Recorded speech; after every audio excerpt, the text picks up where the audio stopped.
Hello students, this is our science class and we are reading the chapter heat. वैसे हमारा ये chapter complete हो चुका है, लेकिन कुछ डाउट्स थे, कुछ पॉइंट्स थे जो रह गए, उन्हें क्लियर कर देना चाहती हूँ। सबसे पहले हमने क्लिनिकल थर्मोमीटर, लैब थर्मोमीटर के बारे में पढ़ लिया, इनमें डिफरेंस भी पढ़ लिया था।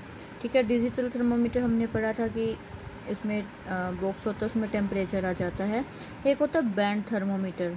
बैंड थर्मोमीटर कौन सा होता है? इसे हम फोरहेड पे रखते हैं और वहाँ उसमें टेम्परेचर आ जाता है, बॉडी का टेम्परेचर। आजकल आप न्यूज़ चैनल में देख लिए होंगे, कोरोना की वजह से जो चेकिंग है वो इसी बैंड थर्मोमीटर से कर रहे हैं कि फोरहेड पे रखते हैं वो। किसी भी अगर मान लो सड़क पे भी अगर चेकिंग हो रही है तो वो आने जाने वालों के फोरहेड पे थर्मोमीटर रखते हैं और उनका टेम्परेचर उनकी उसमें आ जाता है। वो होता है band thermometer. It is placed on patient forehead and it reads his her temperature. उसको फोरहेड पता है ना, माथा होता है, उस पर रखते हैं और उसमें उसका टेम्परेचर आ जाता है।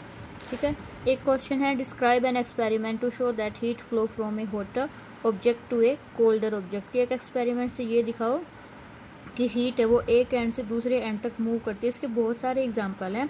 हम जब वेजिटेबल बनाते हैं गैस पे, तो हम जब उसमें एक चम्मच रखते हैं सब्जी को हिलाने के लिए, अगर हम वो थोड़ी देर के लिए उठाएं ना तो वो भी गर्म हो जाती है ना, क्यों? ऐसे बर्तन में। और अगर ऐसे रखी होती है वो तो यहाँ से गर्म होके और यहाँ तक गर्म हो जाती है। तो इसमें भी वही हो रहा है ना, एक एंड से दूसरे एंड तक ऑब्जेक्ट गर्म हो रहा है। तो ये क्या है? कोई भी एक्सपेरिमेंट हम इस तरह लिख सकते हैं कि अगर हमने किसी गर्म ऑब्जेक्ट में कोई चम्मच रखी, स्टील का कुछ बर्तन रखा, तो वो गर्म हो जाता है। और ये एक, या फिर हम ये कर सकते हैं कि एक हमने कैंडल ली और यहाँ हमने कोई मेटल का टुकड़ा लिया, इस पर हमने वैक्स लगा रखी है। ठीक है, जब हम इसको गर्म करेंगे यहाँ से तो क्या होगा? ये वाला वैक्स का टुकड़ा नीचे गिर जाएगा, फिर थोड़ी देर में ये वाला गिर जाएगा, फिर उसके बाद ये वाला, फिर इसके बाद ये वाला। यहाँ वैक्स के टुकड़े थे।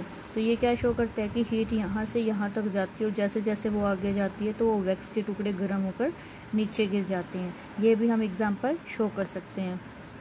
ठीक है, एक है रेडिएशन, कि हीट है वो रेडिएशन से भी सेपरेट होती है, मतलब फैलती है। कैसे? हमने कन्वेक्शन पढ़ा है, जो पानी को गर्म करने का तरीका है। कंडक्शन पढ़ा है, वही है कंडक्शन, एक एंड से दूसरे एंड तक जाना। एक है रेडिएशन। रेडिएशन का एग्जांपल क्या है कि कोई भी जो हॉट ऑब्जेक्ट है वो क्या करता है, अपने चारों तरफ, मान लो ये बर्तन पड़ा है, ये बहुत गर्म है, इसके पास कुछ भी नहीं है, लेकिन जब इसको हम कहीं रखेंगे तो ये हवा में भी अपनी हीट छोड़ेगा। वो क्या किस मेथड से छोड़ेगा? रेडिएशन से। ठीक है, जब सनलाइट है, सनलाइट हम तक पहुंचती है, वो क्या किसी चीज़ में आके थोड़ी ना पहुंचती है हम तक। ऐसे ही सन है, सन से अर्थ तक लाइट चलती है, हीट आती है, गर्मी हमें लगती है ना, वो भी कौन से मेथड से आती है?